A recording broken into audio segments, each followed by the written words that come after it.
what's up, folks? Welcome back to On Texas Football, and welcome back to the Winning Drive. I'm Lifetime Longhorn Rod Davis. Pleased to be joined by fellow Lifetime Longhorn, young prodigy CJ Vogel. We'll tell you where CJ is right now because he's out and about. Also, we're joined by our own coach, former high school football coach at Bernie, Capel, Brownwood, Belton, Rotan. Also played college football at Abilene Christian, coach there as well, and was on the staff at the University of Texas for multiple head coaches. And now he's here to join us to educate us. And you can catch his work at ShipleyRanches.com. It's our own coach, Bob Shipley. What's going on, coach? How you doing?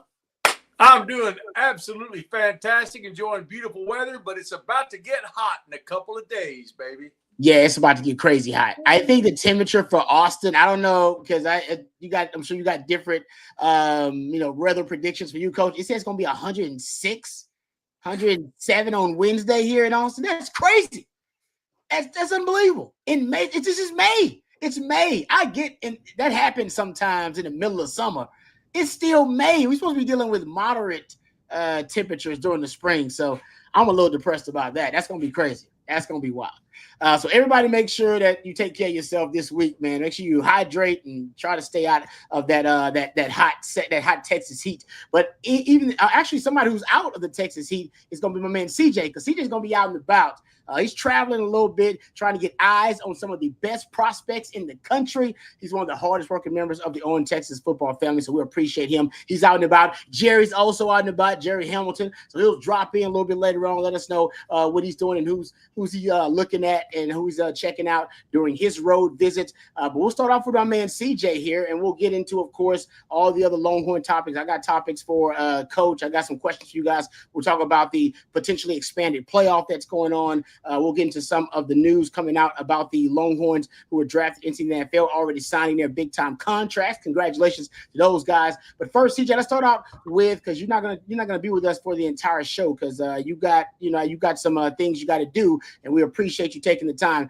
Tell us, number one, where are you, and who you getting eyes on your road visits? Yeah, right now, right outside of Waxahachie High School, right outside their stadium for a little practice this afternoon. Of course, they're very 2027 heavy with defensive back Jaquan Snell. Visited Texas early April. Texas very much going to be a player in that recruitment. Rod, he reminds me a ton right now of what Jelani McDonald looked like out of Waco Connolly. Very lengthy, broad shoulders, great wingspan, physical player. He plays both sides of the ball just like McDonald as well. But right now, someone that Mark Orfe, Dwayne Akina are recruiting very heavily at the moment. And also 2027 quarterback, Jerry Meyer III. Interesting name, right? Haven't heard a lot about him in the 27 class, but I believe you're going to start hearing a little bit more about him. Why is that?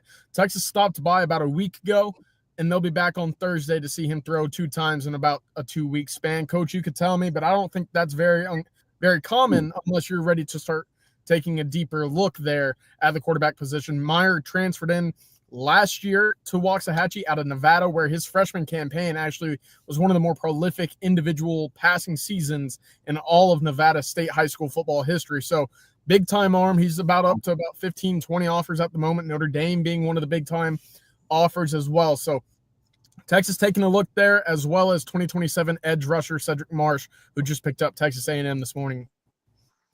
Wow.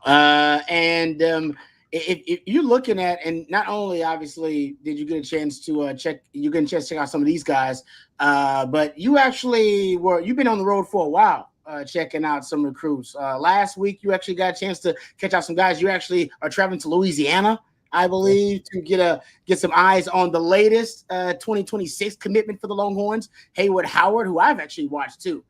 We can get into that conversation. How do you like Hayward Howard? And I know you've watched the film, but you want to go get some eyes on him to see what kind of prospect Texas has committed in that 2026 class.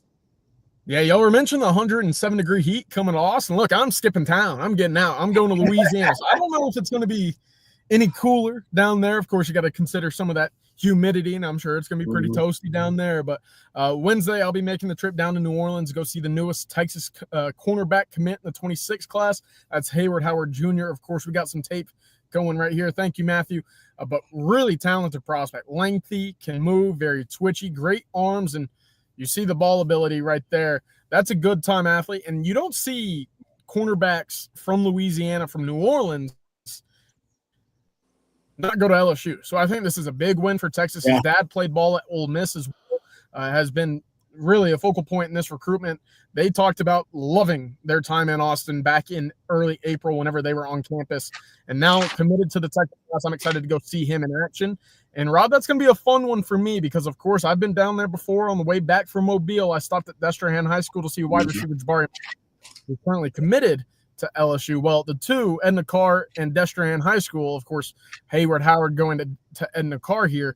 The two of them will be facing off in their own spring game jamboree on Wednesday night. So I'm pumped to go see that, pumped to go see the both of them in action. And Texas, of course, still sticking on Jabari Mack right now.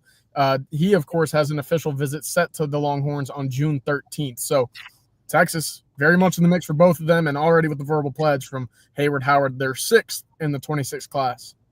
Yeah, it's interesting. You know, you lost some of your Louisiana kind of connections and mojo with Terry Joseph leaving, yet Texas still making sure they prioritize getting into Louisiana to get some of those big recruits. And you're right, DBs who are great DBs in Louisiana, especially a guy like this, you would think he's tailor-made to head to LSU, especially them still having a great reputation for producing DBs. But, man, for Texas to get into New Orleans, those places, Baton Rouge, there's these little pockets in Louisiana that are so fertile. New Orleans is a perfect one, but Baton Rouge, actually lately, like I said, we can get into kind of my metro area study.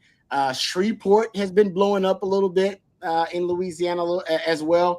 There'll be some other little kind of pockets. Monroe, Louisiana is starting to pick up a little bit in Louisiana. So it's that is easily one of the most fertile recruiting grounds, the state of Louisiana in the country. Very few places have like 5 different areas for you to recruit that are really fertile. And Texas really starting to hit Shreveport, to your point, Rod. Yeah. James Simon, potentially Peyton Houston. Look, that's become kind of their hot spot in the state of New Orleans, or in the state of Louisiana. And of course, Arch Manning, Derek Williams out of New Iberia down there. Look, talented state, to your point, Rod. Yeah, Lafayette too. Lafayette's also in that conversation. Yeah, Louisiana's got, I don't know, Coach. I mean, I know you know about pockets of talent. Honestly, the truth is this. I'm not sure if there is a state, crazily enough, that has, Texas might be in the conversation too, that has as many, maybe Florida, as many little pockets of talent as Louisiana does. Louisiana's got like 5 or 6 spots that can produce a lot of talent. That's not the case for most places. That's why I started doing that metro area study. Most places have like 1, 2. Texas is great because Texas now has probably 3 or 4. But man, for Louisiana State with that kind of population, have that many fertile recruiting areas is really it's extraordinary. I think you're right. Per capita, looks like they're kind of leading the country in this recruiting cycle. CJ, I want to ask you personally. I think Howard, being 6'2", 175 pounds, is a perfect size for a corner his age. How often do you see a guy? First of all, do you think he's a legit 6'2"? He looks like it on film, but to have the kind of feet and quickness that he has with his 6'2" frame, to me, that's just the ideal prototypical cornerback that you want at the University of Texas. Yeah, I totally agree. I'll be quick, Rod. I know that you talked about getting those lengthier, kind of twitchier cornerbacks to play that man-to-man coverage. That exactly, to me, fits what a Hayward Howard can do. And, of course, Coach, you don't see him very often. When you do, you got to get on them early and make sure that they feel like a priority. Texas done very well in that with the Santana Wilson, a Cade Phillips in recent classes, now Hayward Howard. And don't sleep on Samari Matthews as well. All right. Good stuff there, guys. All right. You see Jerry dropping in with us. Jerry, you are on the road as well. Give the folks a little preview as to what you are on the road getting out of. Yeah, I'm at Chaminade Madonna here at practice, seeing Derek Cooper today. Texas running backs coach Chad Scott is here. They have an in-home visit with Coop tonight, the 5-star running back.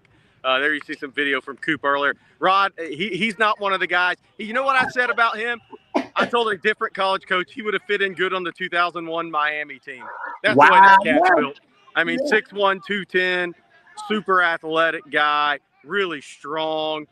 got really good twitch at that size. His running back coach there is Sean Shivers, who played at Auburn, who also played high school ball down here. But this is Shaman Madonna practicing today. There's probably 12 to 14 future D1 players on the field right now from the 26 through 28 class. They condensed down in South Florida to about 10 schools. So all these schools, like I'm going to go see Diabell here in a little while probably today.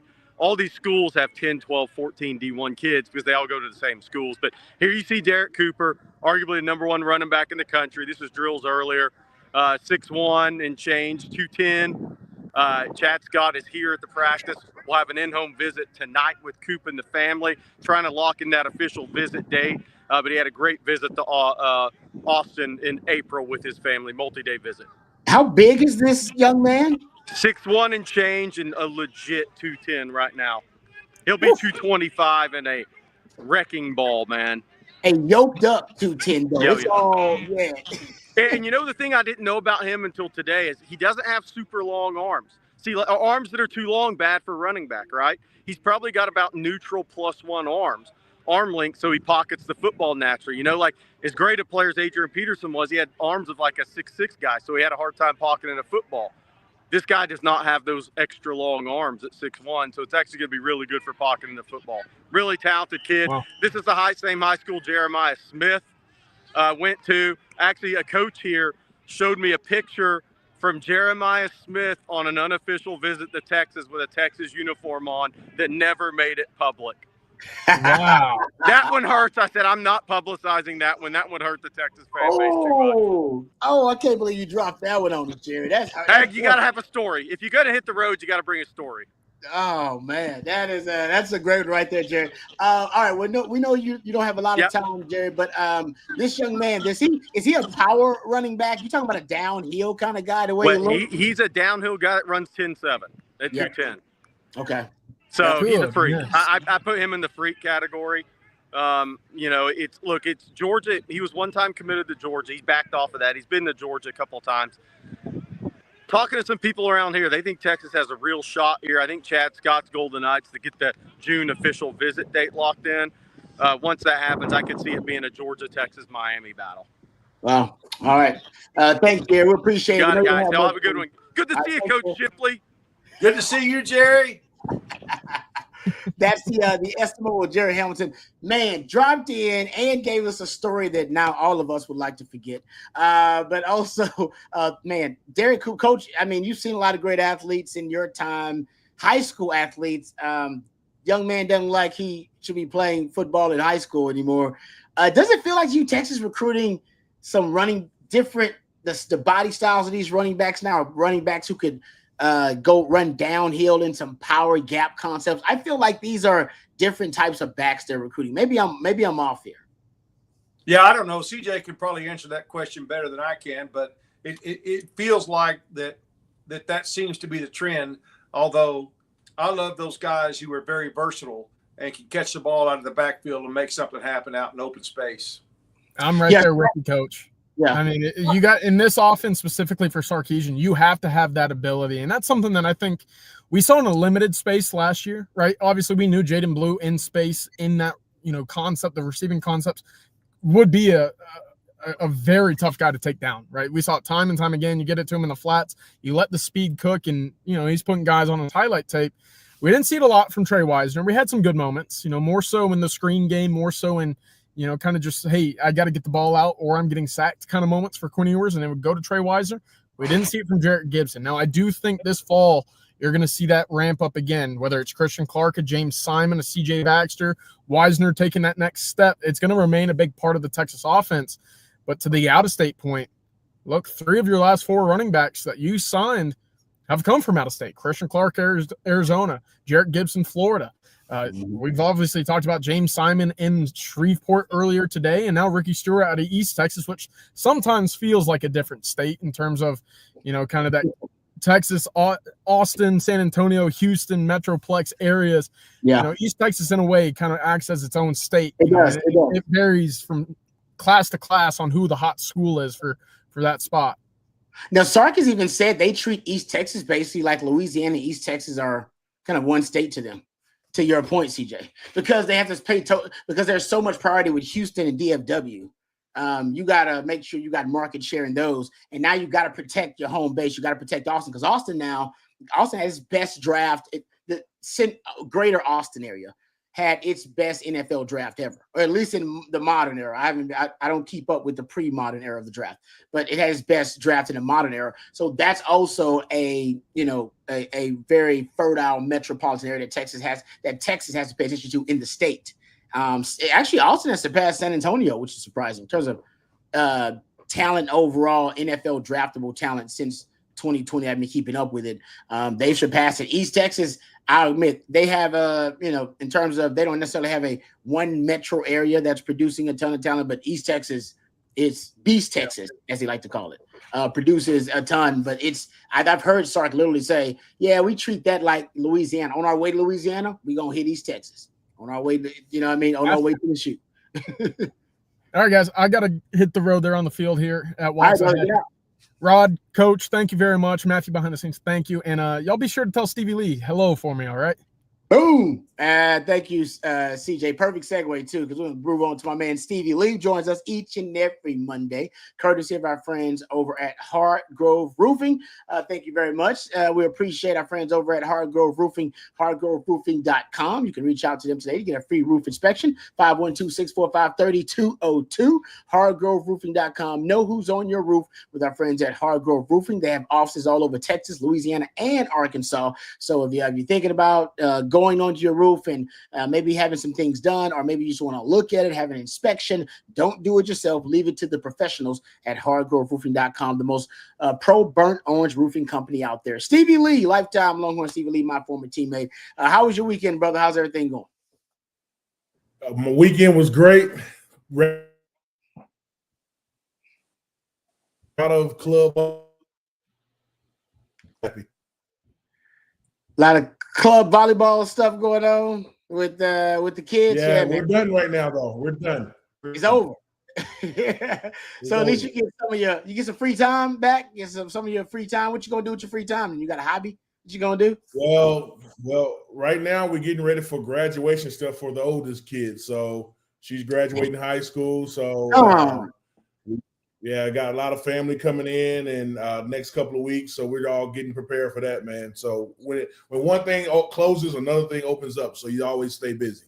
Congratulations on that, brother. That's always good stuff. Yeah. I mean, I'm far away from that. I mean, 19 months old. So I got a ways away for also thinking about graduations.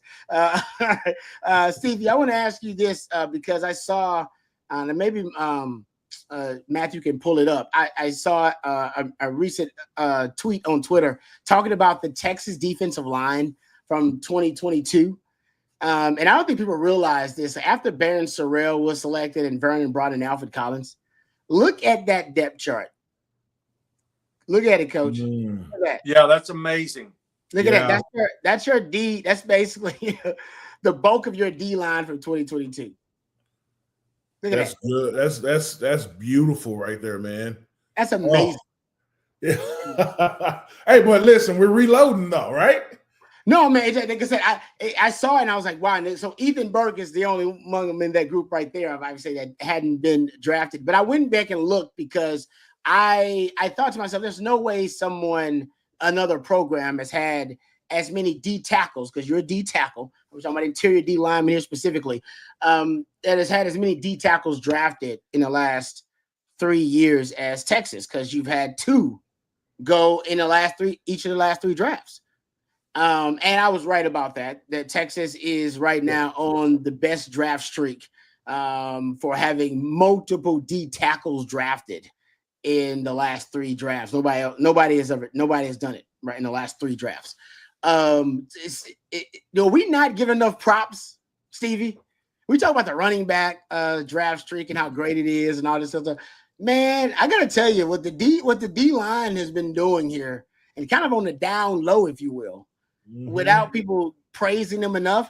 That is remarkable. Like nobody in the country, no program, not Georgia, not Bama, nobody has put 2 tackles in the NFL draft the last 3 years. You're exactly right, man. But I think that's about how we like it, man. We just go under the radar.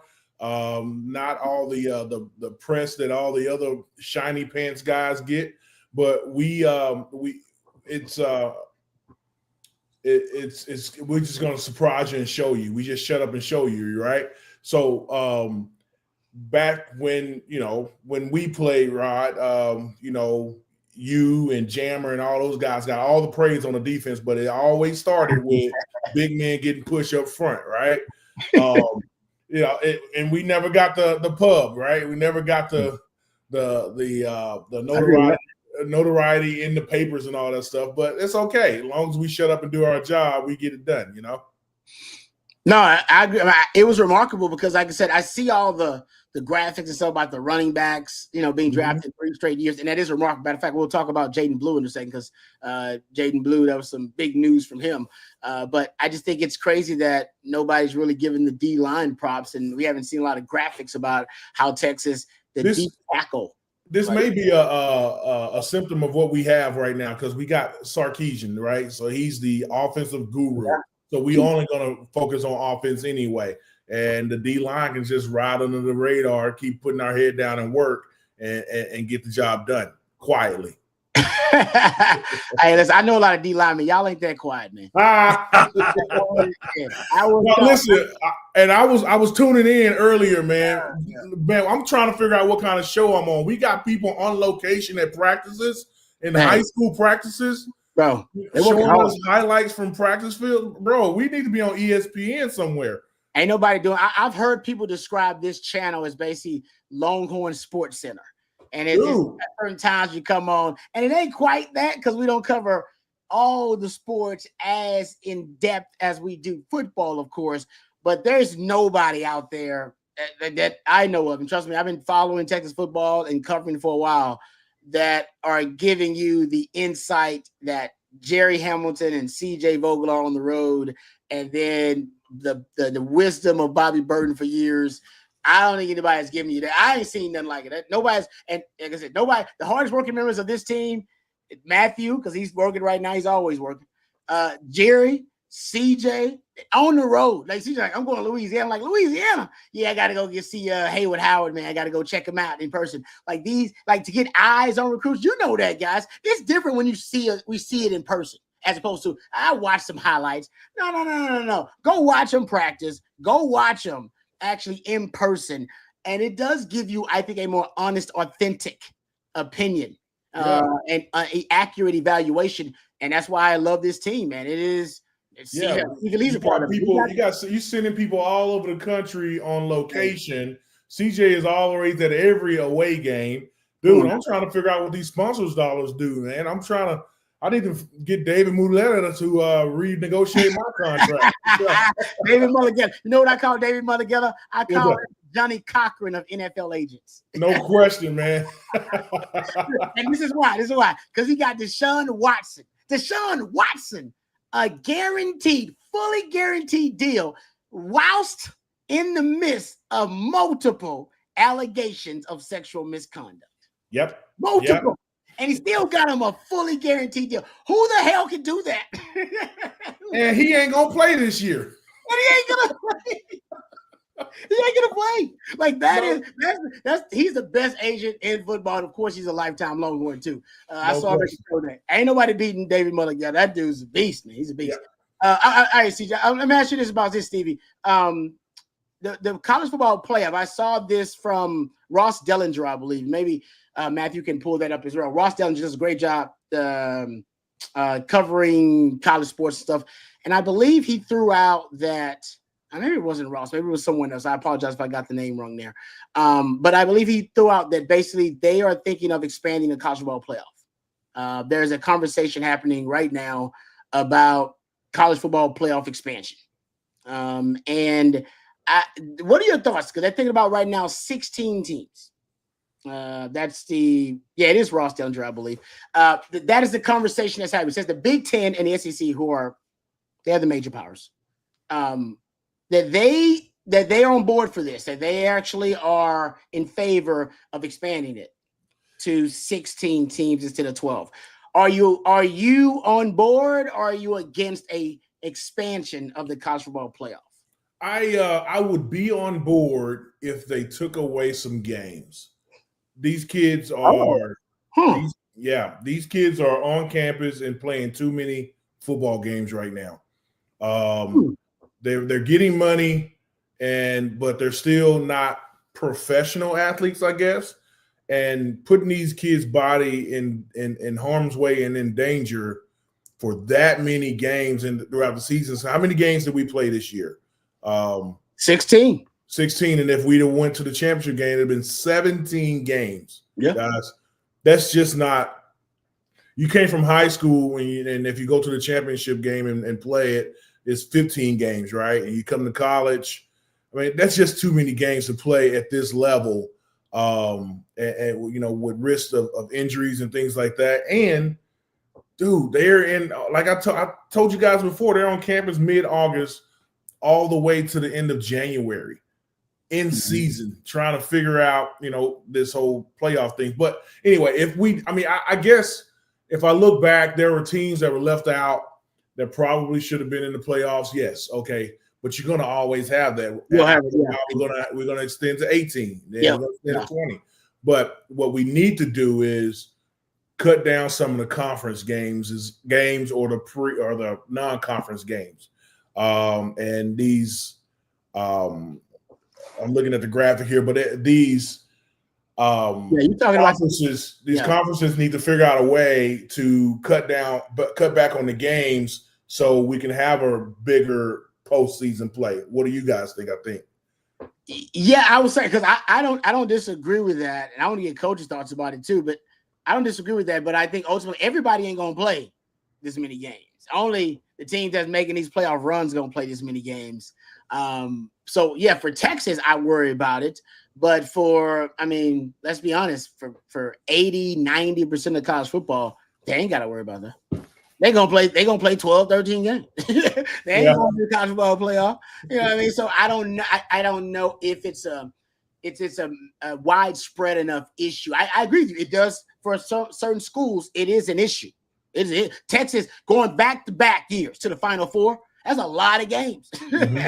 That's a lot of football. And that's why Sark's like, hell with spring. We ain't doing this traditional spring. Hell no. Because we're going to do a spring that'll help us get ready for our ultimate goal, which is to be playing for a championship. So we're not going to do a traditional spring where we just kind of, go at it and then have a spring game and that kind of stuff. But, Coach, what are your thoughts about a 16-team playoff? I will say, I said it when they came up with 12. I say, we are not the society that stops. We're a supersized me society. So we gonna expand it until we get the most money we can get out of it. And they got a lot of money out of 12. They want more money out of 16. Yeah, I think that's the key right there, Rod. It's all about money. And it's not so much about the health of the players, in my opinion. That's what I don't like about it. But I do agree with Stevie 100%. If you can do it in a way to cut back on the number of games that you play or something like that. The thing I do like about it is you have 3 at large, and that should cover the controversy that we've seen every year since we started in this playoff era. Is that somebody always feels like they're being left out or they've been cheated or because they're not in a certain conference or whatever. 3 at large is going to take care of that. But I agree with Stevie. Like I said, I just think it's too many games. So if this passes, I'm assuming this would be for the 26th season. Is that right? It'll be exactly whenever the contract. They have like a contract for the current 12-team format, and this would be, I think, a discussion for either after that contract is up, or that could be a stipulation that they could, if agreed upon, like you said, Coach, by a certain number of votes, and they could expand it when they want to. So it would definitely be, I think, for like the 27. I don't even know if it'll work out 26, 27 season, something like that. Okay, so my question is this. If you don't earn a first-round bye, how many games would you potentially be playing if you made it all the way to the championship with no byes? Yeah, that's good. I don't know. Would it be 17, 18? It'd be 17 or 18. With no byes. That's crazy. And not only that, you look at all the history of college football, and records are made to be broken. We all know that, but you're going to have an asterisk by some of these records because we were talking about last week on the winning drive about are we going to have a 1,000-yard receiver and a 1,000-yard rusher? Well, if you play 17 games, that's not really, as you said, you got to average 60 yards a game or something like that. I don't know. Yeah. I mean, and so then you almost have to have an asterisk by any of those that set records at the university or for NCAA, because I mean, it's not fair to compare records with somebody that played 14 games as compared to somebody that played 17 games. I agree. I think retroactively, to your point, Coach, maybe at that point we should just say, all right, you know what? We're going to go back to the old days where it's just regular season records. Like that's the record, 12 games. I know obviously in the modern era, I know before that they didn't play 12 games. Something, pre-modern era, they play like 9, 10 games, whatever. But go back to like the modern era and just say 12-game season, that's the record. All right. And we got postseason. And I guess if you made it to a conference championship game, I guess you can include that in the regular season too. But I agree. I don't know if you get 4 postseason games should be included in your record-breaking season. And then compared to a guy just played 13 games, I don't know if that should work out. So I agree with you on that, Coach. It's kind of like the old days at the arcade. They always kept a record of who had the highest score on this arcade, and then they changed the arcade game to make it to where you kept winning free games. And so now all of a sudden you got like 4 or 5 extra games, and now you're the high score all time. Yeah, yeah. And I know it's not about records, but there's been some incredible performances in the history of college football that are going to be overshadowed by people that have many more opportunities to go on the field and make plays than the other guys did. I mean, it's not a fair, a level playing field, unless you just went by average per game. Yeah. Something like that. That would be the only way you could do it. But again, I do not like the fact that these guys, this is a violent sport. It is a violent sport. I watched my boys play there for 10 years, little old wide receivers, and there's 11 guys on the defense trying to take their head off at their shoulders, for 12, 13, 14 games, whatever. And now you got to do it for 7. I mean, injuries are going to go up. It's going to cost guys their careers. And I hate that because it seems to be money as a driving force in this, because obviously the more games they play, the more money they make. Now, the NCAA makes more money, but also each school makes more money, which means the presidents are more likely to vote for that because each school will receive, especially if you're in the SEC, ACC, Big Ten, whatever, you're really going to see your numbers go up in terms of financial prosperity for your university. But I don't think it's fair to put that on the kids. And you dang sure better be doing some profit sharing with those players who are going out there putting their bodies on the line that many times every single season. Yeah, that's a good point.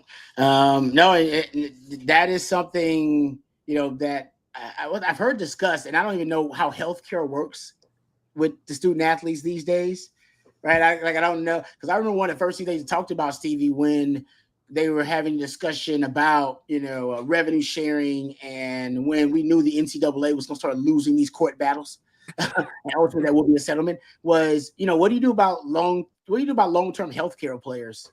There's not any. In fact, in the NFL, what do you got to have three seasons or something? The NFL to have.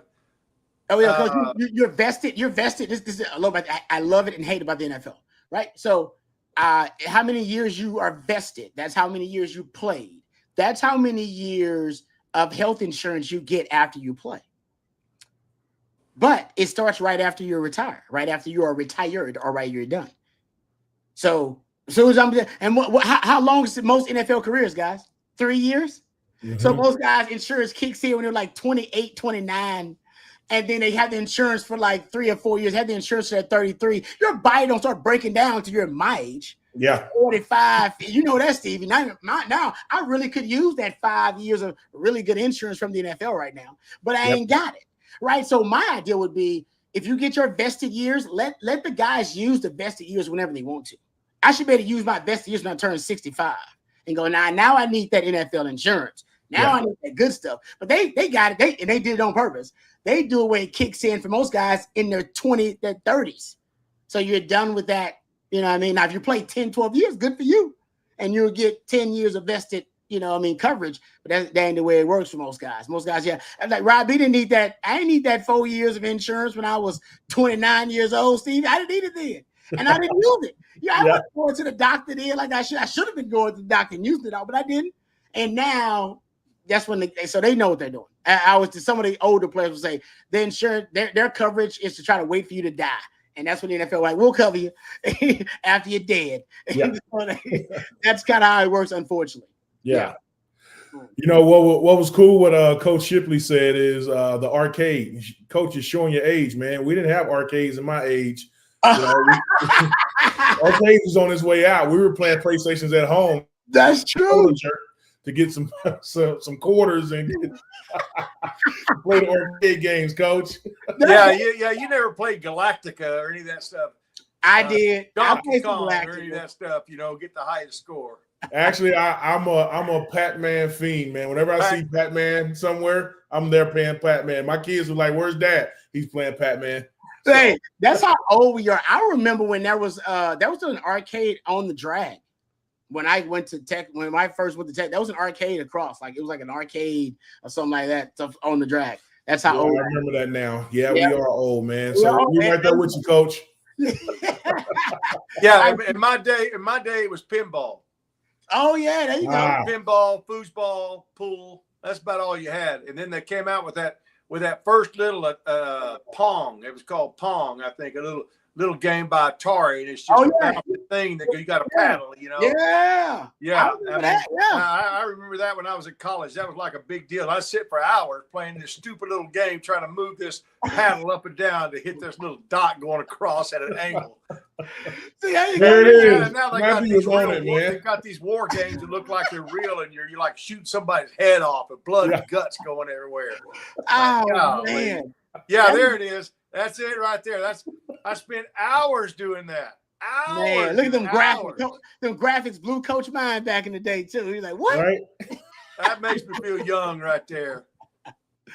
Oh man, that's wild. All right, we won't take too much of your time, Stevie. Thank you for joining us. I know we have you talk about video games and everything else for a long time, but we appreciate you taking the time and tell that lovely family we said what's up.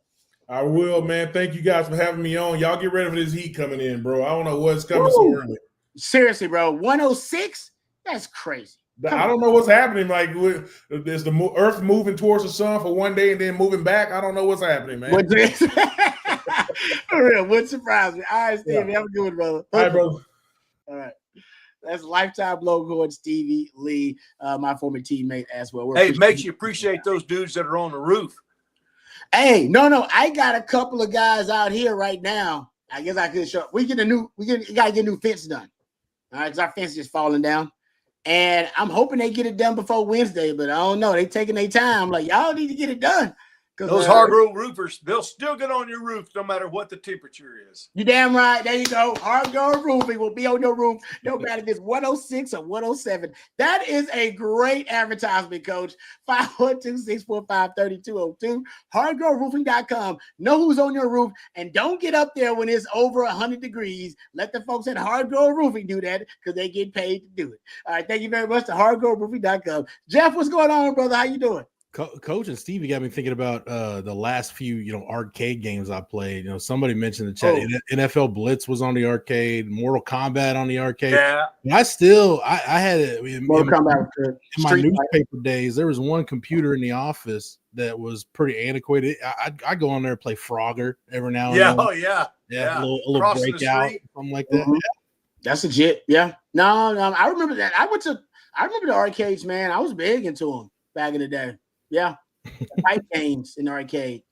Good fight game. Street Fighter, big on the arcade. Oh yeah, yeah. So I remember that. I know. You remember Mike Tyson Punch Out? I remember Mike Tyson Punch Out. I do. I still play Punch Out to this day. Yeah. See, it's like Soda Pop Pinsky.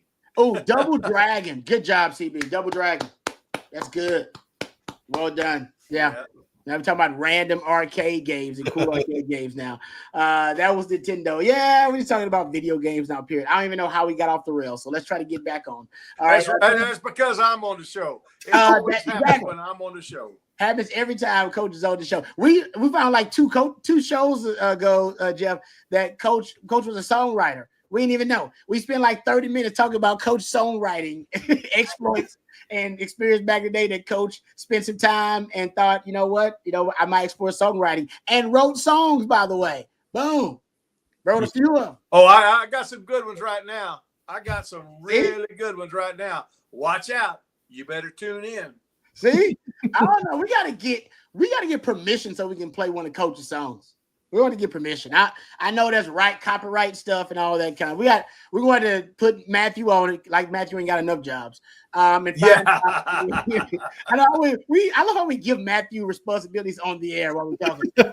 Matthew figure that out. It's like, yeah, why don't we? Like he ain't got no stuff to do. All right, let's get. I got a question here for you. We just had Jerry on the show. I was like, send me a link and he'll be our new intro song. Hey, come on, Coach. Hey, how about that? I got a lot of them. How many you want? I'll work on it. So Matthew ain't got to. I'll work on trying to get our whatever. See if we can get one of Coach's songs. We can get it on the air. Right? Hey, one of my dispenses is called "Be Where Your Boots Are." The ballad of the gay bike. That's gotta happen. That has to happen, Alan. I'm gonna have to do that. That's going to be a good one. Alan, why are you? Anyway, it's called "Be Where Your Boots Are," and it talks about football. It talks about you got your last season. You don't have any eligibility left. It's your last year. Oh, if you're playing for the name on the back of your jersey instead of the name on the front of your jersey, then you got to be where your boots are. You know what I'm saying? Well, can we hold up now? That's a perfect song for us to play on the channel, Coach. I don't know. You gotta. Can you, if you write that song, can you have Jordan sing it so we can get permission? It's already written. It's already done. It's already. Well, then can you have one? I'll send you a copy of it. We have your daughter-in-law singing or something there, so we can play it on the show. I need permission because I know the artist. I don't know who controls all this. I got it copyrighted. There with BMI. It's all good. Okay. All right. Well, there you go. Then done. Boom. CB says Coach and Bill Schoening duet. Coach, wait. I got to do one with Coach Patterson first. That's right. Yeah. That's right. Yeah. What was his name? What was the name of his song that he came out with? Right after COVID. Oh man, I forget the name of it. It was catchy. It was catchy, actually. It was a catchy tune. You talking about Gary Patterson, Rod? Huh? You talking about Coach Patterson? Take a step back. That's it. Thank you, Alan. Yeah. Take a step back. Take a step back. Yeah, it was. I didn't say it was like a COVID song came out like right after COVID. Take a look at your life. Yeah. All right, take a step back. Thank you, guys. All right, I got a question. Sorry, get back on track here. So talking about football. Okay, I was talking to Jerry and Bobby last night on the live stream, and we actually got to talking about. I believe it was Nick Townsend had a birthday. That's what it was. Nick Townsend had a birthday yesterday. We started talking about Nick Townsend coming in because he was one of the few players in this class that wasn't an early enrollee. And he'll be coming in, obviously, part of that fall group. And Jerry said something just like giving his analysis of Nick Townsend. He said, I went and wrote it down because it stood out to me so much. He basically said Nick Townsend was one of the pound for pound top 5 athletes on the roster. When he gets there, it's going to be. See, Coach face the same face I made. He said pound for pound, when he steps on campus into that locker room, he'll be one of the top 5 athletes on the roster. So I ask you, Jeff, first of all, do you agree or disagree? And second, who are your top 5 pound for pound athletes on the roster? I got that. I asked Jerry the same thing, so I got his list. And then him and Bobby kind of went back and forth on it. But it was he just shocked me with that. And I shouldn't have been shocked. I know Jerry knows this stuff. Hell, Jerry was the one that discovered Rod B, by the way. People don't know that story either. All right. I was at North Shore High School trying to get some work in. We used to play pickup games in H-Town back in the day. pickup football games. You like pickup basketball games? You got to go find out where the athletes are. And North Shore had all the athletes. So Rob B. and Jerome Sapp, who played football at Notre Dame, my boy Teron Woolridge, who played at A&M, we get a group together and we were like, hey, before 7-on-7 was organized and all these camps were happening, we would literally go to North Shore and go like, hey, what's up? We heard y'all was out here practicing, having pickup games. Let's go. Like literally, let's go. And it would be a couple of schools, like literally from around the area, that would go to North Shore and we just go try to play ball. And Jerry Hamilton was there. A young Jerry Hamilton. All right, 20, man, right now going on 25 years ago. Yeah. Young Jerry with backpack on and everything out there grinding, trying to get eyes on recruits. And he saw a young Rod B. First person to ever put me on any list or any ranking ever was Jerry Hamilton. And from then on, there you go. That's a great story because Moses saw me. It was Moses that saw me. put me on those commandments or whatever he was stone he was writing on. it was Moses the scout. It was the scouting days. Yeah, he said, man, this dude could part the Red Sea right here. At the full, you was playing fullback, right, Coach? Oh yeah. Oh, did they chisel your name on the watch list, Coach? There wasn't no watch list back then, bro. See, I feel old because I was pre-internet, guys. This is pre-internet. Yeah. No, a lot of y'all like, I just type it in. Let me go type it. See if I can type in when right. No, you can't type it in. This is pre-internet. This is when people were still calling, 1-800 lines and stuff like that to try to see rankings and stuff. This is back in that day, unfortunately.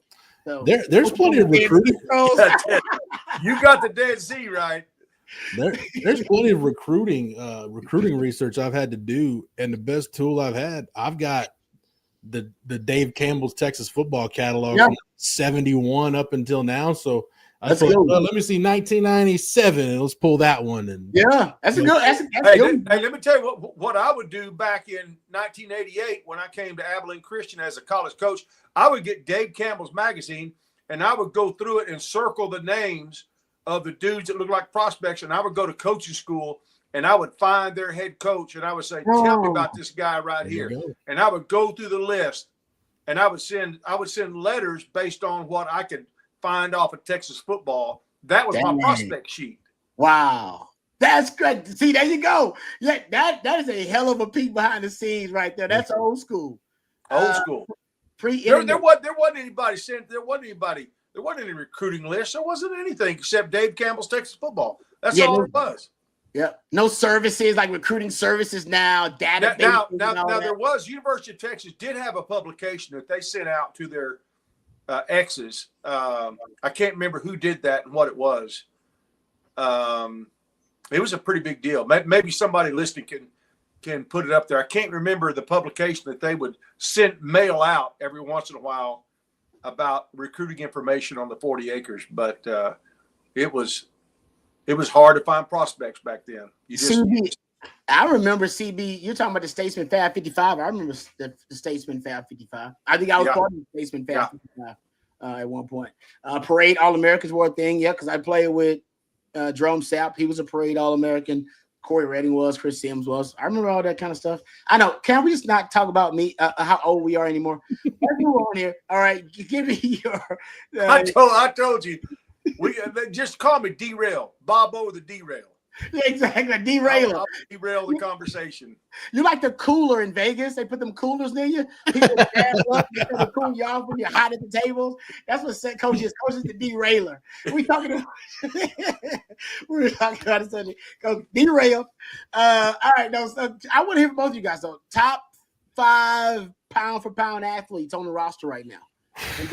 And do you have Nick Townsend as one? So maybe you got 4, because that's what Jerry said. I was like, give me your other 4 then.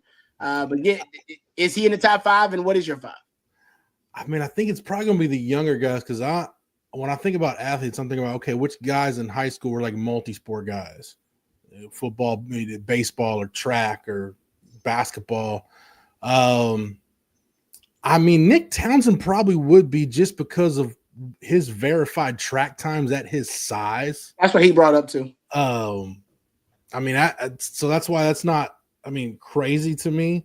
I mean, Jonah Williams, you look at what he's doing in the SEC as a 17-year-old on the baseball diamond. Stuff he probably shouldn't be doing at this point. I would think Jonah Williams would be in there. Mm-hmm. I would think, I want to say, just trying to go down the roster.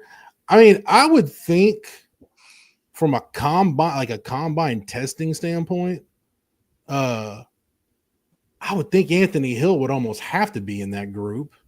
I would assume. Yeah, I think Bobby brought Anthony Hill and Colin Simmons got to be in there. That's what he said. Probably a guy like Khalil Lockett. I think if I'm thinking about saying a lot of the pound for pound guys are going to be most of the younger guys, because part of that is because a lot of your better athletes from your upper classes, a lot of those guys are already going off to the NFL, so you're not getting them for 4 years. You know what? If we're talking pound for pound, I'm going to throw Trevor Gooseby in there. That's a good one. That's a lot of pounds. I thought this was pound for pound.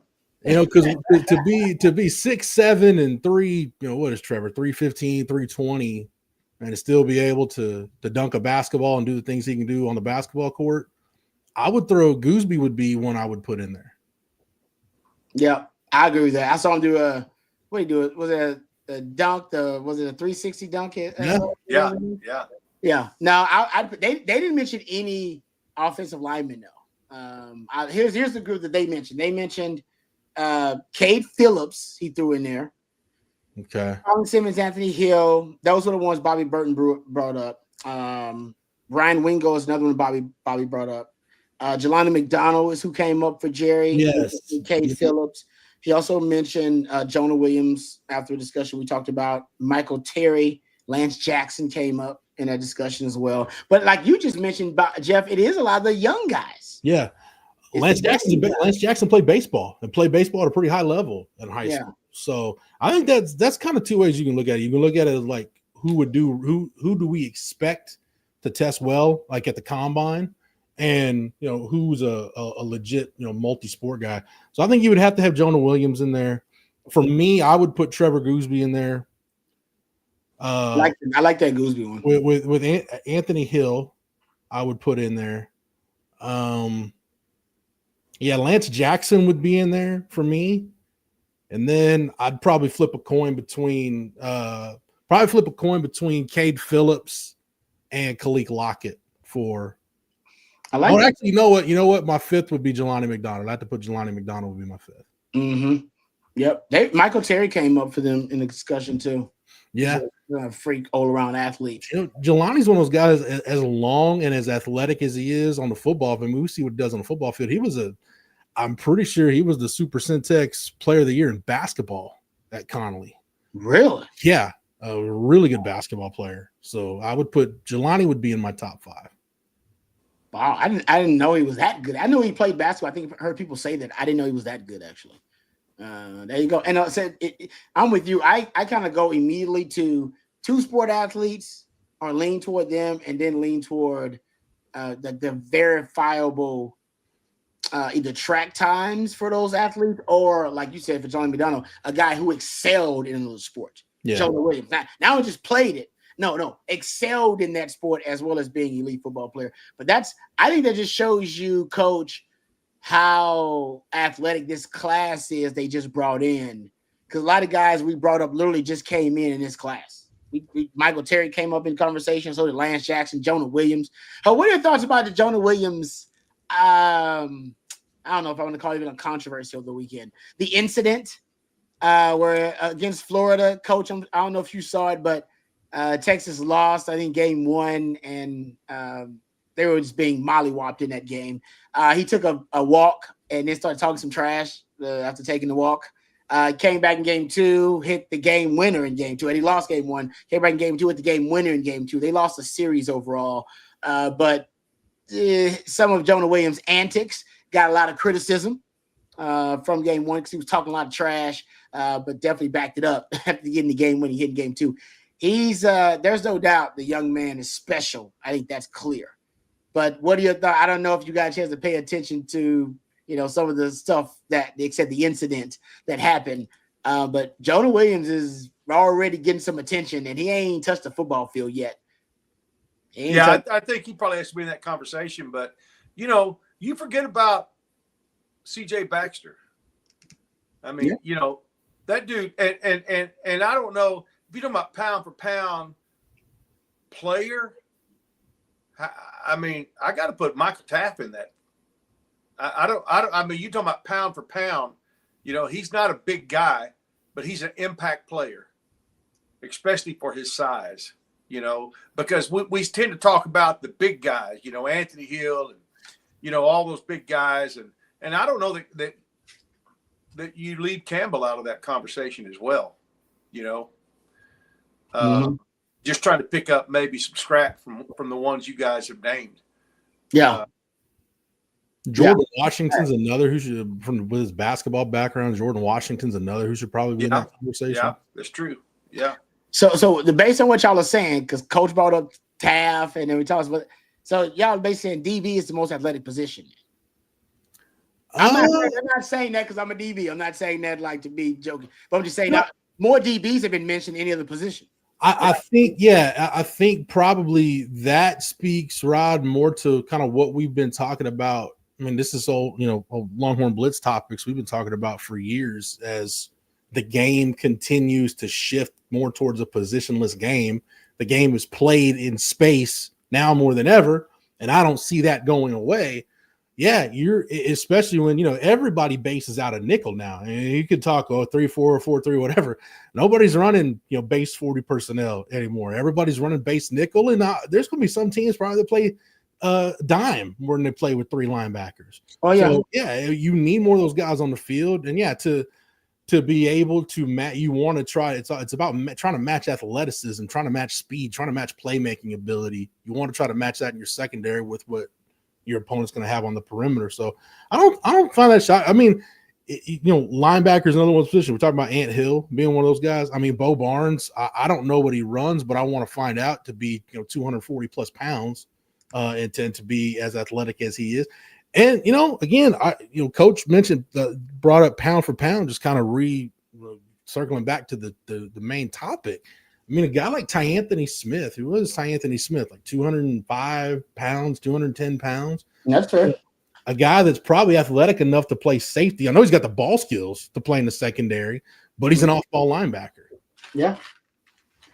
Yeah, defense is the defensive backfield. They've got to be the most versatile. They've got to have ball skills. They have to have speed, and they have to have toughness.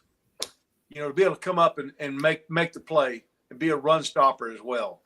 Mm-hmm. So it's no surprise, when you start talking about DBs, your most versatile all around athletes have to be those outside backers and those DBs that have to have the ball skills. They have to have the speed, but they also have to be tough. They got to be smart. They got to have a quick first step. They got to have good eyes. All those things. If you're a receiver, if you got good hands and speed, you can do okay. But as a DB, you can have good hands and speed, but you can't play dead in the Western if you can't tackle. You know what I'm saying? Yeah. So there's no surprise on my list. There would be a lot of DBs in there, Rod. I just love the can't play dead in the Western. That's an old. That's all I took out of what Coach just said. I was like, that is good. I was not using that one, Coach. That's good. Can't play dead in the Western. I think too. I think about there's a couple Texas secondaries. I think about one would be the 05 secondary, and you look at that. Michael Griffin was a running back in high school. Terrell Brown was a running back in high school. Yeah. Michael Huff and Cedric Griffin were track guys. You think about those 08, 09 teams. Earl Thomas was a two-way guy in high school. Aaron Williams was a two-way guy in high school. Curtis Brown was a two-way guy in hh school. So, yeah, when you really start to think about it, I mean, defensive line's another one where I think probably there's better athletes there than we might give a credit for. But yeah, I think the guys if you kind of break it down, the old spark testing method, or you're trying to find just a cumulative score to rank the best athletes in your program, I would imagine and Coach, I would imagine wherever you were at, whether it was Burnett, Capel, Belton, I would imagine your offseason testing, your DBs and wide receivers were probably going to be, if you're ranking the top 10, 12, 15 athletes in your program, I would imagine your DBs and your skill guys are probably going to be mostly on that list. Yeah, if they weren't, it was going to be a long season. Yeah. I like that. Yeah, it's a good point. No, we start thinking about it like traditionally, those say the professionals who end up playing two sports, they're usually DBs. Like the Deion Sanders of the world, those kind of guys, like they're they're Travis Hunters of the world, like the it's the DB is a part because naturally, if a guy's just a freak athlete, it's an easy position to throw him at. Because Bo Jackson says, "Hey, okay, Bo, he's the only one. You got one, coach. You got one exactly. You got one. Hey, wasn't Cedric Benson a baseball player too? He was. No, you're right. No, I'm not was saying Ricky Williams. Quan Cosby. I'm not saying that it's not always the case, but there are exceptions to the rule. But a lot of them are DBs. A lot of those great. To y'all, I'm trying to back y'all's point up. They are DBs. I know Charlie Ward. Yes, I get it. I'm not saying the only one. You can find exceptions to it, guys, but you guys know I'm right for the most part. Don't be hating on it. All right, let's thank our friends over at Flat Creek Estate Winery before we move on. Did you know the most awarded wine in Texas is actually the vineyard closest to Austin? That's right, folks. Flat Creek Estate Winery is just minutes from downtown Austin, and they've won award after award this year for their vintage wine, Super Texan. Super Texan is now available at your local spec, so give it a try. Of course, Flat Creek is also a gorgeous venue with barbecues, wine tastings every single weekend, perfect for a day date with your significant other or a weekend getaway with your significant other. That's Flat Creek Estate Winery, flatcreekestate.com. Really appreciate Flat Creek Estate for being sponsors of our show here, The Winning Drive, and also being a part of the On Texas Football family. That's flatcreekestate.com. Really appreciate them and all of their support of On Texas Football. All right. I want to, since we're talking about some of the young guys. Yeah, right. Can I throw in an old school one just real quick? We talk about two-way athletes, two sport athletes. These two guys are why I try not to pay too much attention to baseball recruiting and haven't, because Texas in the mid to late 90s, they signed two kids, Vernon Wells from Arlington Bowie and Darnell McDonald was a kid out of Colorado. They're both signed at Texas, play football and baseball. Darnell McDonald was a high school All-American in both. And I'm thinking, man, this Texas outfield with Vernon Wells and Darnell McDonald is going to be great. Yeah, both got drafted in baseball and signed pro baseball contracts, never played a down of college football. So they're smart. Yeah, exactly. but the scholarship counted against football. Because that's the way they would do it. If you're a two-sport athlete and football is one of your sports, your scholarship counted against the football numbers. Yep. So that because there were schools back in the day that would sign somebody for track or whatever, but they were really getting them extra scholarship for football. So that they came up with the rule that if you were a two-sport athlete and you were on full scholarship, it counted against the football numbers. Yeah, because Big Red. I was talking to Keith Moreland the other day, and he talked about how he was dealing with an injury, and he didn't want it to affect the baseball draft because everybody was basically talking about he was going to get drafted in baseball, and his upside was obviously way higher in baseball. And basically DKR was like, "No, you're good. We'll keep you on football scholarship. You ain't got to worry about that. Go focus on baseball." That was I remember when Marquise Goodwin got recruited because he didn't sign with that 09 class. Marquise signed a track scholarship, but it was very much stated, hey, the minute he sets foot on the football field and plays a snap, that scholarship converts to it's going to count against the 85 for football. And lo and behold, he played as a freshman and made some pretty big plays for a conference championship team. Yeah, he did. All right. Good stuff there. We're talking about newcomers and some of the young players coming on campus. ESPN does a ranking of newcomer rankings is kind of what they call it. So essentially they're looking at the class that you signed, your recruiting class, and also your transfer portal class overall. And they call it their newcomer rankings. For their top 25 newcomer class, here they have the Longhorns at the 4th highest ranked newcomer class behind Oregon at 1, LSU at 2, and Auburn at 3.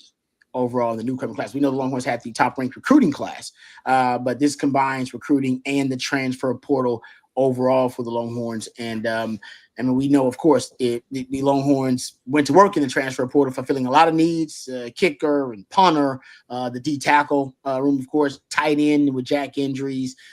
So it to me, I don't know, and this kind of goes back to that question, could the Longhorns have done more in the portal? I don't know if yeah, I guess you can always do more if you can go grab one of the best players in the country. But in terms of filling needs, I feel pretty good. Actually, I feel really good. And the Longhorns address all the needs in the portal. Now, everything to do with the portal is more, subjective based on your opinion. If you think, hey, they should have done this or that. But there is no glaring hole on the roster. And I'll give Sark credit for that. I think he uses the portal to address any glaring hole that comes up during the offseason after the season is done, based on guys going to the NFL, based on guys transferring. And I don't see a big hole. What's the biggest hole on the roster right now? I'll ask you that. Coach, what do you see is the biggest? Is there a hole on the roster? And if there's not a hole, then what is the smallest, kind of liability on the roster? I'm still not really settled on the tight end position yet. I mean, I know we've got some good guys there, but I just wanted to add this. You've got to be careful when you dig too deep into the portal, because word gets out. I mean, people talk and they use negative recruiting against you. And if you're constantly reloading your roster with portal guys, then people are going to use that against you and say, Texas or whoever, Oregon will, you sign with them, but they're going to be bringing guys in the portal every year in your position, and you're going to keep being pushed down the roster because of that. And so I think you've got to balance it in a way that it does fit. You just go after obvious glaring needs. You don't just totally rely on the portal to reload your talent, or it will, I think, hurt your high school recruiting over time with the high school coaches who have kids that keep getting pushed down on the roster because of transfer portal guys. But I think Texas right now has a good balance. They've got a good balance. They only do it if they have a need. If they can't get, the high school kids that they need that are ready at that time. But I just still think you need to have caution and not rely too much on the portal, especially once you're an established program like Texas. You want your homegrown guys coming in and you training them as freshmen and developing those guys.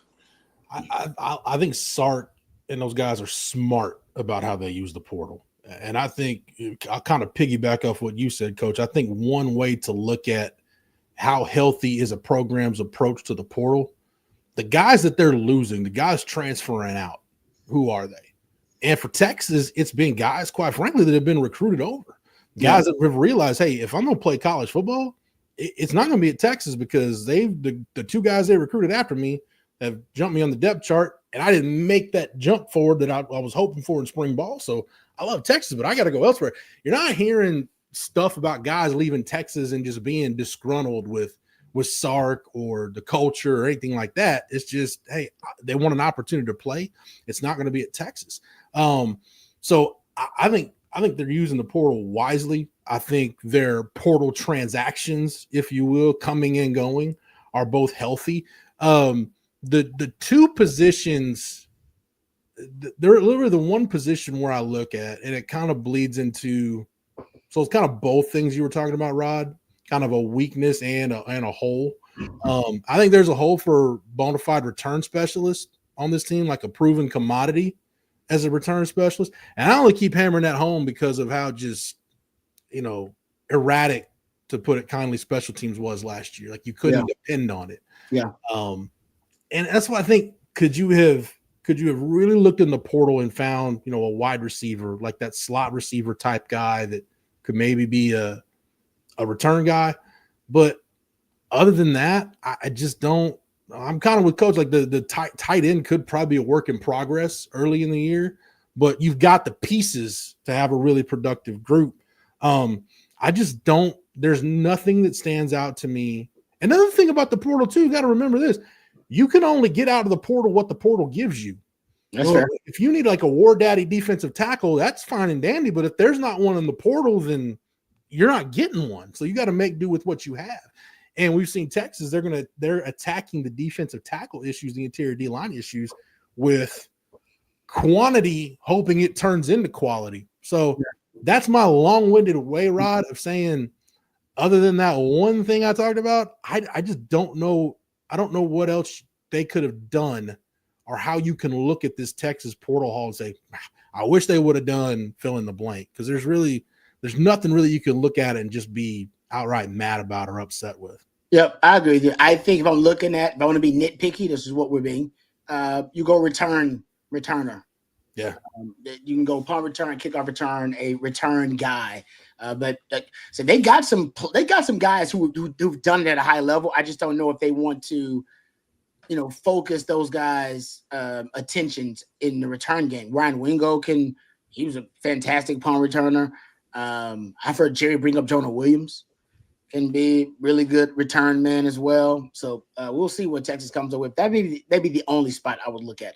Let's thank our friends over at South Point Dodge before we move on. I know we're getting close to the end of our show here, but let's thank our friends at South Point Dodge. Texas football fans, you can score an easy extra point this season when you get to the point with our friends at South Point Dodge. South Point Dodge has over 600 vehicles in stock right now, including the all-new 2025 Jeep Wrangler. Get the real deal today and drive away in the Jeep Wrangler, a vehicle built for adventure. Plus, you can get employee incentive pricing today. That's right, you pay what the employees pay right now at South Point Dodge. That's the real deal. So score big today at South Point Dodge. You can go to southpointdodge.com to check out their inventory there, or you can go see it for yourself off of I-35 in South Austin and get the real deal today, whether you need a new car, used car, trade-in, whether you're looking for a car or a truck.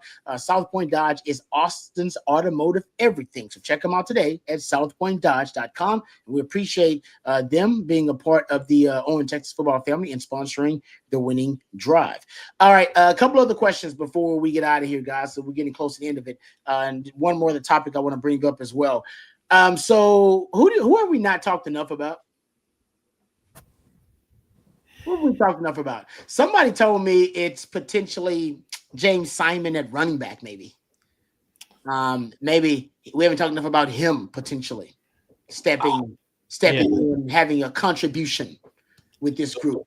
The reason why I think it's worth mentioning James Simon is because of the volatility that you're naturally going to experience throughout a season at running back. Mm-hmm. That's one. Two is the fact that he had a really good spring from everything we heard, a productive spring. And three, if a true freshman is going to make an impact, that's one of the positions where you usually see guys do it is at running back. So I think those three factors, Coach, I think Simon's definitely worth talking about. Yeah, I agree with you. But also when you look at the wide receiver, situation, you've got, very little you had very little experienced receivers going through spring ball. And so you don't know for sure, what you have. And so I think some of those guys we're gonna find out when the season starts. We should have been talking about some of these guys more than we did, and we don't know for sure how many of those guys really had great springs. But we'll see the way they develop as we go into the early part of next season. We'll go, oh yeah, well, that's a guy we haven't been talking about much, but he got a lot of reps in the spring. We didn't hear a lot about him because we didn't get to see a lot, spring game or anything like that. But I think a receiver is another position that we're gonna probably start talking about guys a lot more once the season gets underway with those receivers who had a chance to prove themselves, since we didn't have basically any returning receivers except one maybe in spring ball. It's a good point, because we saw here about Dalen McCutcheon reps as a young receiver. We heard a lot about Parker Livingstone, so White Chocolate getting a lot of love. So he ain't in that conversation. But yeah, you're right, Coach. Wide receiver, obviously, because we right now, I have three guys in the circle of trust, and I believe Sark, he doesn't believe that's enough, because if one injury happens, knock on wood, then your circle of trust is, is then obviously in danger. Right, you don't have as much depth there. So I think he would like another guy he trusts there. And we don't know who's going to fill that fourth wide receiver spot right now. I think that position, to me, and you can always say this about wide receiver every year, but I think this year more than others, with those inexperienced guys, whichever guys do the best job of taking advantage of the summer work with Arch are going to be the guys that get in the circle circle of trust. Because think about it, especially for those young freshmen, McCutcheon, Lockett, French, and Michael Terry, when you get to camp, you'll have that first part of camp, that first week or so, where it's about, it's install. And for those guys, it's going to not be brand new. It's going to be repetitive. And then after that, then you got that portion of camp where it's all about banking reps. Which of those guys are going to start to get on an upward trajectory when it's not about install? It's not about I'm learning this for the first time. It's about now I'm really getting in sync with this offense. That's going to happen for a few of these guys. So which of those guys is it going to be? And I think you've got a great opportunity. I think you'll be much further ahead if you take advantage of the summer work. And it's not, the throwing obviously is a big part of it, but it's about, getting into the film, sitting down with the quarterbacks and understanding things like protections, understanding the route tree, understanding situational football, which we know Sark is big on. So these guys have a really good opportunity, that group of young, inexperienced guys. They got a really good opportunity to get to camp miles ahead of where they were at the end of the spring. Okay. And here's one thing that you have to remember that we don't talk much about, but those receivers are getting a lot of work with the quarterbacks on their own, just on their own free time. And don't think that Sark and the coaching staff will not have Arch in the office saying, okay, what are you seeing out there? What are you seeing, guys? How are they picking up? How are they doing? And I think Arch has earned the right to talk to the coaches about the guys that he believes in, the guys that are really spending extra time with him in the film room, on the field, that are making plays and, things like that. And even defensive backs, your leaders in the defensive backfield coming in and saying, Coach, I can't cover this guy. I mean, this guy is like, he's really shooting up the charts in my mind, because we don't have anybody that could cover him. Those kind of conversations take place. I've been a part of some of those conversations when the coaches can't necessarily be out there with them, but Arch knows and the DBs know which guys are really going to be the playmakers, because they're with them all the time. It's a good point, Coach. Yeah. Arch is whatever I gotta say, if he has a preference or he likes a guy or something like that, that's going to go a long way with the coaches, as well it should, by the way. I think our last sponsor before we end today's show, our friends over at Vaughn Lane.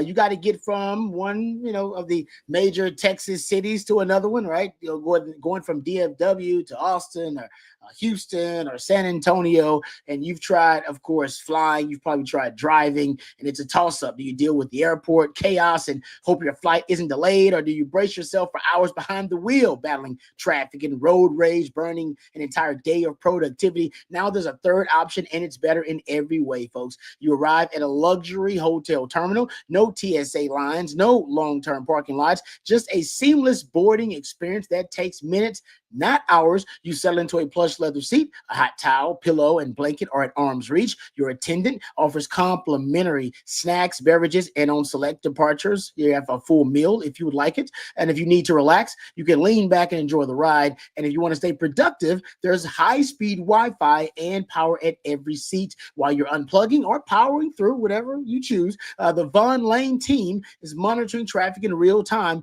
using smarter routes and efficient detours to keep your trip smooth and on schedule. And now is the perfect time to plan your fall travel. Booking is open through September. So whether you're headed to a college football game or a weekend getaway or a business trip that needs to be done right, Vaughn Lane makes the journey part of the reward. Vaughn Lane serves Austin, Dallas, Houston, Fort Worth, and San Antonio, and in the Southeast, Atlanta, Nashville, and Memphis. So visit VaughnLane.com. That's VONLANE.com, and use the code OTF25 to save $20 off your first ride with Vaughn Lane. I've taken it to DFW for business. I've taken it to Houston for just to visit family. My wife has taken it several times. We love the Vaughn Lane, and you will too. Vaughn Lane, elevated regional bus transportation. Thank you very much to Vaughn Lane for being a part of the On Texas Football family and sponsoring our show here, The Winning Drive. All right, thank you to Jerry for joining us. Jerry Hamilton joined us early on. Thank you to CJ Vogel. Both those guys are on the road, so keep it tuned right here to On Texas Football, or go to ontexasfootball.com, and you get all the updates from those guys who are getting some of their own eyes on some of the best prospects in the country that the Texas Longhorns should be looking at. Also, thank you to Jeff Howe for joining us. We appreciate you, Jeff, and all of your hard work. Coach, thanks for the levity, the wisdom, and we appreciate the derailer among his many talents here on the show. Thank you to Matthew behind the scenes. He does a great job twisting and tweaking the dials. He is the real MVP. And thank you to our sponsors as well, vonlane.com. Use that code OTF25 to get $20 off. Thank you as well to Hard Girl Roofing. Speaking of Hard Girl Roofing, hardgirlroofing.com. They bring on Stevie Lee with us each and every Monday, so we appreciate Stevie Lee and his contributions as well. Thank you to Flat Creek, flatcreekestate.com, and thank you to our friends over at South Point Dodge, southpointdodge.com, and them for once again sponsoring the Winning Drive. We really appreciate them and all of their support, and we appreciate each and every one of you for joining us as well. Thank you guys for taking the time to join us. And until next time, for Jeff and for Coach and for CJ and for Jerry and for Matthew, I'm Lifetime Longhorn Rod Babers. Until next time, hook 'em horns. Hook 'em.